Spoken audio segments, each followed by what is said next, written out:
ဒါဒီကိုရဲ့ Buzz of 3cc game number 1လေးတော့ကျွန်တော်တို့ရဲ့ main sponsor Riot D နဲ့တူပဲစတင်ပြီပဲဖြစ်ပါတယ်ကဲစပြီနော် Blink နေတော့တစ်ဖက်က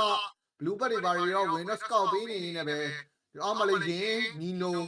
ကျွန်တော် lane တွေကတော့ easy ပဲဗျနော်ရင်းကလည်းပြီးစားတော့တော်တော်မြန်တယ်ဟုတ်ပါဘူးရှင်းပါညာနော် Robert တွေပါတွေတွားကြည့်မလားအလဲမှာပဲဒါမှမဟုတ် Reborn Monster တွေပါလာချပေးမလား experience quick လေးတော့ရင်တော့စားနေနေပဲ Yazuki နေနေတော့ရဒီဘက်မှာတော့ Reborn Monster စားခွင့်တော့ရပါပြီဗျဟန်လှည့်ကိုမကြည့်တာပါကဲဆိုတော့နော်အဲ့တော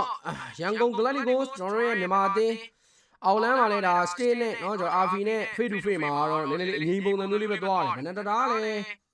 အရင်ကြီးတော့ဝင်ချမှာမဟုတ်ဘူးပေါ့နော် strike ပါညာပြန်ထိုးတာပါညာလဲဆိုတော့နည်းနည်းလေးတော့ short ရှိတယ်ဆိုတော့အလဲလမ်းမှာလည်းငြိမ်တယ်เนาะဒါမူမွေချင်းချေနေတယ်နှစ်သင်းလုံး aggressive မဆန်တော့ပါလားဒီနေ့ဘယ်လိုဖြစ်တာငြိမ်နေနေတာကဲအောက်မှာတော့ Curry Cloud ဒိန်းနေမချ ER ကြောင့်လည်းမသွားတိုင်းနဲ့ပဲ stick နော်ကလောက်လေးကိုဖြဲပြီးတော့မဆော့မှာနော်ဒီကလောက်ကကိုဒီဥစ္စာနဲ့ဆော့တာ fighter ambulance နဲ့ဆော့တာဘက်ကBP5 နဲ့တော့မဖတ်ပလက်ဗျာလှလိုက်တဲ့ combination နော် easy game ကိုတော့ fat ပလက်ဒါပေမဲ့တစ်ဖက်မှာလည်းလီယိုမောမြင်းနေပါလေခေါ်ပြီးတော့ဘလင်းကိုတော့နော်စိတ်တွေဆိုးပြီးလိုက်နေတာနော်ဘလန်စိတ်တွေဆိုးပြီးလိုက်နေတာယာဇူကီစိတ်ဆိုးနေတာယာဇူကီဖလစ်ကာလေးပါလေးလည်းဒီနာမှာရှိတယ်ဖလစ်ကာတော့ဖလစ်ကာတော့ပြီးလေကျွန်တော်တော့မရှိပါဘူးသူရှင်းကချိန်တဲ့အိမ်ကဘာညာနဲ့ဆိုလို့ရှိရင်ဖလစ်ကာမလို့မဗီယာနဲ့တော့ပေါ်တဲ့အချက်မတာတယ်လေးကိုတော့ဆောင်းတိုင်းခိုင်းနေပဲဘာမှဗဒန်းလေးရောက်လာတဲ့အနေတစ်ခုမှာယာဇူကီကတော့လေဖိုးလို့လေဖိုးတော့ကိုတော့လည်းလဲနေဦးမယ်ဗျကျွန်တော်ဒါ final blow တွေပါမြန်ခင်းပြီးတော့တာတေးကြီးကိုအကွက်ရွှေ့နေတော့ retreat ဟော stand နေတယ်เนาะဒီဘက်မှာတော့ရဟန်နေနဲ့ retreat ပောက်ခွင့်ရတော့တိတ်ပြီးတော့အဲ့လိုလွတ်လွတ်ကျွတ်ပောက်ခွင့်ရရင်တော့မျိုးမဟုတ်ဘူးဆိုတော့လေပေးထားတယ်เนาะမရင်းတစ်ကောင်မှာထပ်ပြီးတော့ KP လိုက်လီနာပါ manipulation ရတဲ့မှာရှော့သွားဆိုတော့ Eurokin နှစ်ကောင်နဲ့တာတေနဲ့မှာတော့ first data time တော့ပေးထားတယ်เนาะမဂျန်ဂယ်တွေမထပ်ပြီးတော့ invade လုပ်ခံနေရတယ်เนาะအော်နည်းနည်းတော့စိုးသွားပြီဗျာเนาะဝင်လုံးတာခံလိုက်ဟုတ်တယ်ဒီဘက်မဟုတ်တိုင်မင်းတော်တော်ကောင်းသွားတာအလက်တိုင်မင်းကတော့တကောင်ဥဒလာဖြစ်သွားတာ return လာခေါ်သွားတာဟိုဘက်ကလုံးမဲကောင်လေးကြီးပဲလားလုံး share လုံးတာမျိုးဟုတ်တယ်ပြီးတော့နည်းနည်းလေးဟို connection လောက်သွားတာဘလင်းကလီယိုမလာတဲ့လမ်းမှာမတားပြီးလိုက်နိုင်အောင်ဖြစ်သွားတာเนาะအဲ့ဒါလေလီယိုမဒီဘက်မှာလွတ်ကျွတ် refill လာပေါက်ခွင့်ရသွားတာဆိုတော့လေအေးfirst starter နဲ့ UK နှစ်ကောင်တော့ပြန်တော့ရတာလေကျွန်တော်ဘက်ကတော့ top play ရတာဆိုပေမဲ့လေเนาะအရင်ကပျော်နေလို့မရတဲ့အနေထားပါဆူရှင်း flicker မရှိတဲ့တိုင်နဲ့တတိတော့ထားအောင်မယ်ကွနေဘီယာတာလေးနဲ့ပြန်တော့ထော်ထားနေတာထားနေတာပြီးတာရာဇူကီစရက်ကောင်တွေးတာဆိုးနေတာပဲလီယိုမော်ကြီးကင်ပြီးတော့เนาะအဲ့မှာခုနတော့တိုင်ငါတခုပြောရစီတယ်ဟိုဘန်နတာတာ final လို့ဖိုးချလိုက်တာနည်းနည်းလေးဒလီးဖြစ်သွားတာလေလားအမှန်တိုင်းပြောရရင်ဟုတ်တယ်မင်းအရင်ပို့ကြတာမလို့ဘူးသိလားဒီဘက်လီယိုမော်စမဲချန်နဲ့ချန်ထားတယ် yes ကဲအဲ့ဒါနဲ့တွေ့လားအာစီက level ဘိုင်းအစားသွားတာရောဒီတာဟိုးစာကြီးအဲ့တာတဲ impact တွေကဂိုးလေးတွေကြားထဲမှာ level ပြီးပါဟာရပါတယ်တို့ easy ပဲလားခုချိန်ကြီးအရင်ကြီးပြက်နေတဲ့နေသားမျိုးမဟုတ်ဘူးဒါပေမဲ့တတဲမှာတော့ကျွန်တော်ရနိုင်တယ်ပိုကောင်းတယ်ဆိုခံစားချက်လေးကတော့ဒါမြည်သူမဆိုရှိပြီးသားပေါ့ဗျမြန်မာပြည်ချစ်တဲ့လူတွေတိုင်းမှာဒါပေမဲ့ရရင်တော့အမားကြီးမမဟုတ်သေးဘူးเนาะတတဲကတော့ second တတဲတွေပါတော့ထပ်ပြီးတော့ဆိုင်အောင်မယ်တစ်ဖက်ကတော့နည်းနည်းလေးပူပြီးတော့အသာကြီးရတာတော့ဗျာเนาะ first တတဲမှာအဲ့လိုပဲပြောရမှာပေါ့အော်လည်း benefit crack oh beautify beautify နဲ့ရနောက်တစ်ခေါက်ဆိုရင်တော့ beautify မရှိတော့ဘူးဗျာနောက်တစ်ခါနောက်ထပ် second တတဲလေးတော့ထပ်ချဖို့လို့ရှိနေသေးတယ်ပဲလေငါတို့လီနာခွီလေးတော့ကောင်းမွန်တော့စားလို့ရနေသေးတယ်ဗျအောင်လန်းမှာလည်းเนาะတာတဲနေနေတော့เนาะကျွန်တော်တို့ second နည်းနည်းလေးနေတော့ပေါ်ပြီဒီတာတဲပတဲလေးတော့ချက်ကြည့်အောင်မယ်ဘလင်းနေနေတော့ fit crack လေးကူတော့လဲနေတယ်လီနာနဲ့ဒူတွဲဆော့မှရမယ်ဘနက်တာဆင်းလာပြီဆိုတာလဲထုံနီး၎င်းမယ်အဲ့မှာတော့ဘနက်တာခြုံနဲ့ပြေးဝင်လီယိုမောမြင်းခေါ်ရိုက်ဝိုင်းနေတာကဘလင်းနေနဲ့ဝေါကရှီလေးအဖက်ကြီးထွက်သွားရင်ဖလစ်ကာလေးနဲ့ပြန်ခုဘနက်တာ final looking and 949နေနဲ့ပြန်ပတ်လိုက်နေတော့လူလိုတက်ဖောက် AOG cloud blessing ကျွဲနဲ့အကောင်းလုံးပဲဟန်လေးကိုတော့ဖျက်ချသွားနေတော့မှာတော့ကျွန်တော်မြန်မာအသင်းဘက်ကဂျန်ဂလာဟန်ပြတ်သွားခဲ့ရရင်လည်းနောက်ထပ်တာတေကိုထပ်ပြီးတော့လက်လွဲရဖို့လို့ရှိဒီကောင်းနဲ့တားကောင်းတူးနေတာဘူးတားကောင်းတူးနေဟုတ်တယ်ဒီကောင်းနဲ့ဘတ်တဆိုင်ကတော်တော်ကောင်းနေတာပြီးတော့ကဲအလဲလန်းလီနာတကယ်ကောင်းတဲ့ဟောလန်နဖလဲကင်ပေါဝါလေးကတော့နော်တက်ရလေးဟီဂျူမီခေါင်းပုံပြုတ်ကြလာတာညီကိုအဲ့မှာဟီဂျူမီရတယ်လေနော် the one and only လီနာအဲ့လိုခေါင်းတိုးတဲ့ကောင်တွေအဲ့ဒီဟိုနဲ့ထူအောင်မလားလီနာတာယာဖို့လိုအပ်တယ်ဟေးဟိုကောင်ဗီဒီယိုကန်လေးတယ်ပါသွားပြီဘတ်ပါသွားတာမကောင်းပါဘူးကွာကျွန်တော်ဂျွေးမဲ့ဂျန်ဂလာနဲ့အကုန်ပြီးနေရတာနော်စီယိုကီလေးတော့ပြန်တော့ထိတ်လိုက်နိုင်တယ်ဆိုပေမဲ့အရင်ကတန်နေတဲ့အနေအထားမျိုးတော့မဟုတ်ဘူးဗျဟုတ်ပါတော့တက်နှစ်ခါပြီးထားရတယ်နော်ဘတ်ရပ်ပါပါသွားတဲ့အနေအထားဆိုတော့နော်ကျွန်တော်ရင်းမတန်ဘူး အရန်အမာကြီးလည်းမဟုတ်တော့မဟုတ်ပါဘူးဂျူရေးပဲကြံငယ်လို့သာပြောရတာကျွန်တော်တို့ဂွနီဘီယာ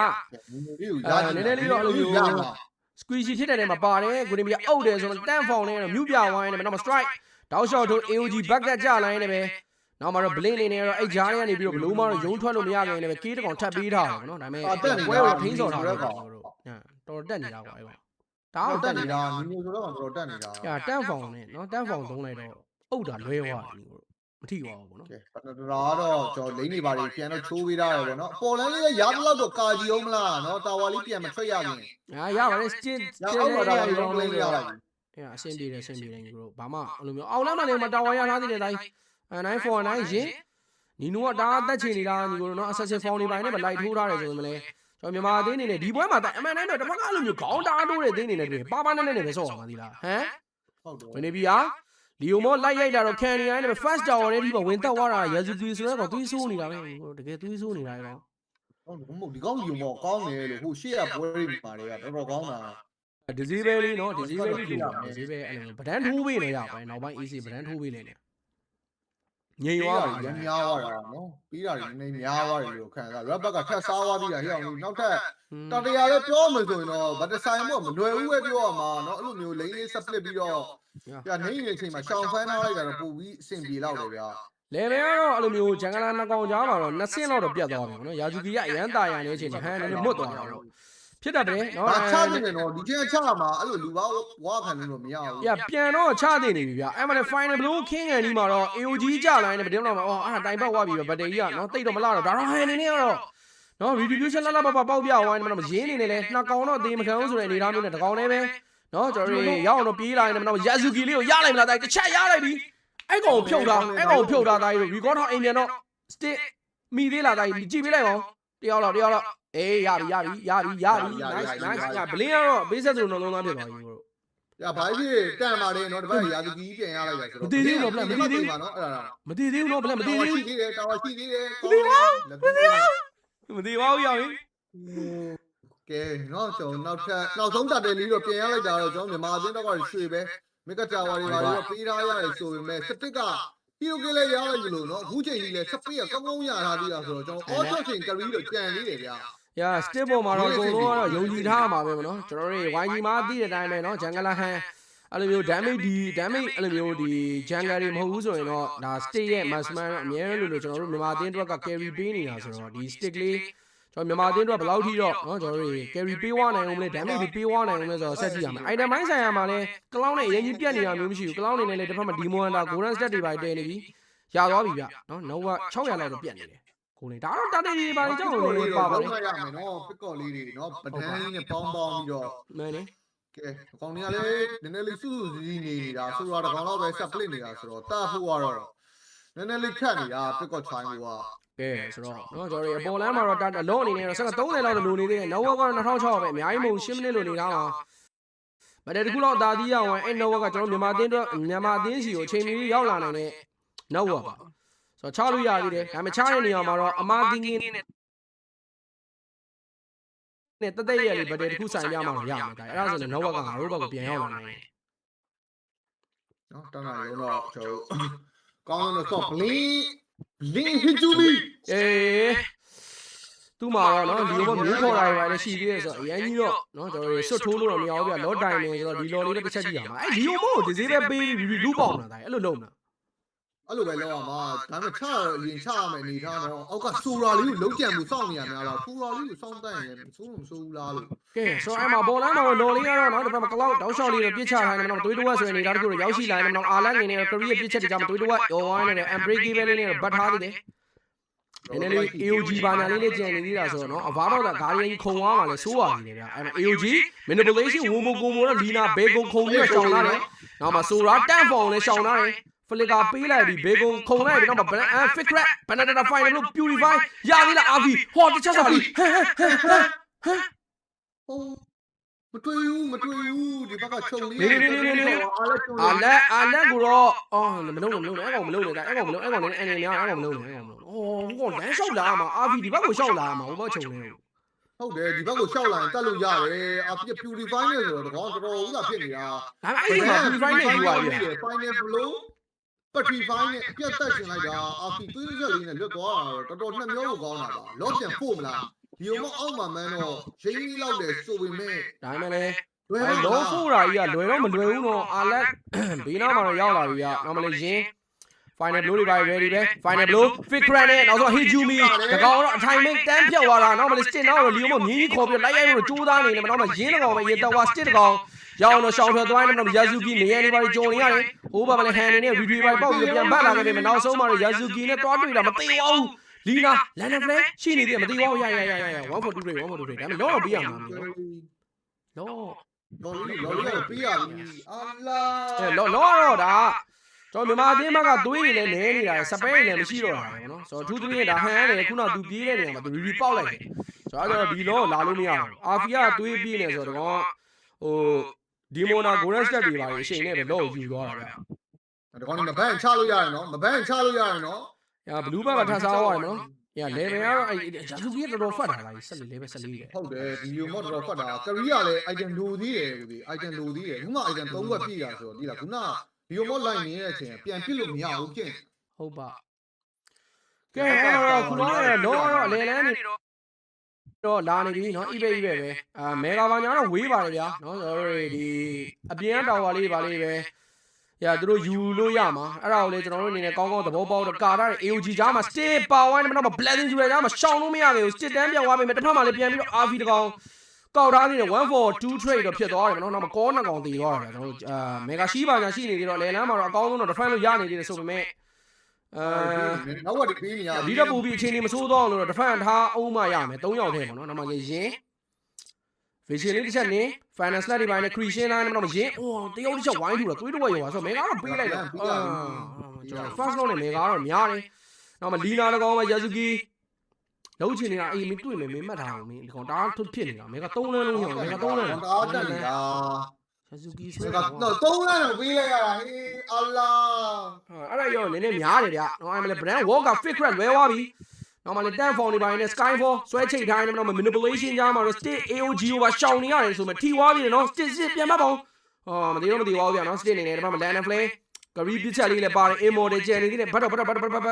်စပယ်မရှိတဲ့လူတွေဘတ်တင်တဲ့ brand walker ကရီဝင်ပြစ်တဲ့အနေနဲ့တခုမှအာလက်ကလေးတော့ shut down ကြီးပြန်ရလိုက်တယ်ဆိုပေမဲ့လည်းเนาะကျွန်တော်တို့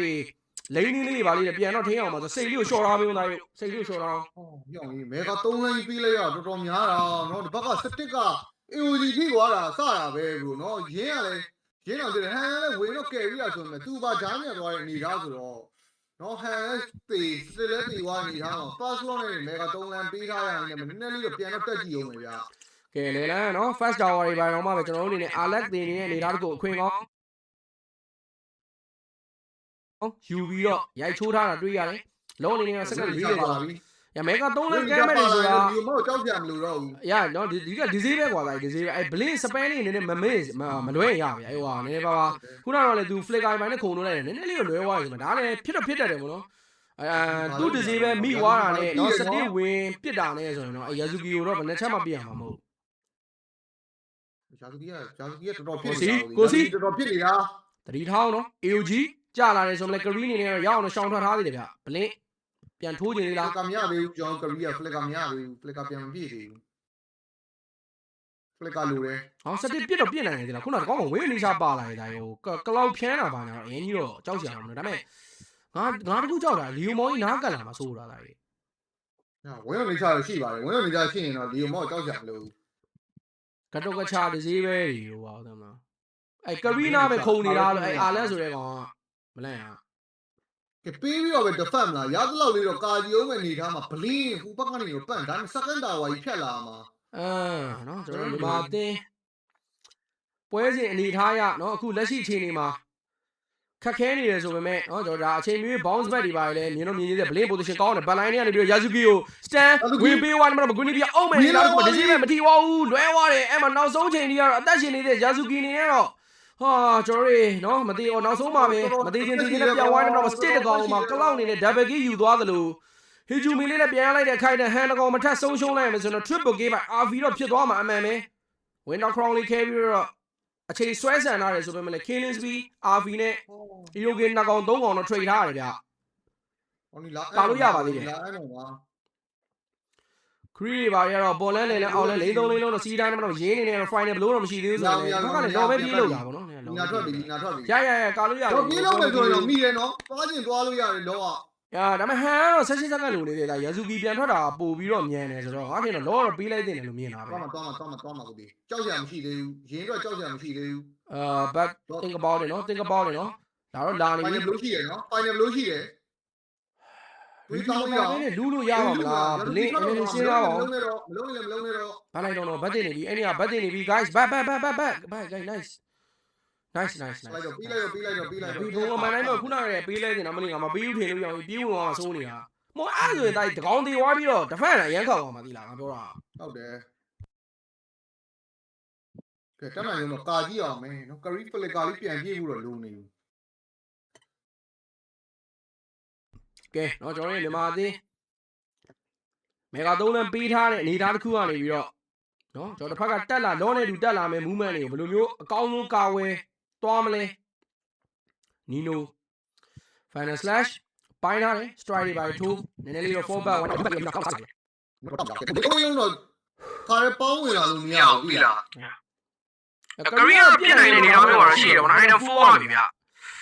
16မိနစ်ဝန်းကျင်ဘေးနားနေတော့ကိုစီးလေးပြောင်းပြီးအာကလည်းပြင်းဝင်လာတော့ရင်တားပေးတဲ့ကောင် AOG ရှောင်းတော့ဆိုတော့တက်ဖို့ကြောင့်3အောင်လို့ဒီပါဝါကရီဖလေဝါနဲ့ပြန်ကုန်တဲ့တော့လောနေတယ်3ညို့ရိုက်နေတဲ့နေရာတစ်ခုမှာတော့ကျွန်တော်တို့ game number 1မှာတော့ တော်တော်ကြီးဆော့ရတာခက်ခဲသွားနေတယ်ပဲအော်တိုင်ကိုတင်းကိုရှုံးနေသွားပြီဖြစ်ပါတယ်ဆိုတော့ AD ရတဲ့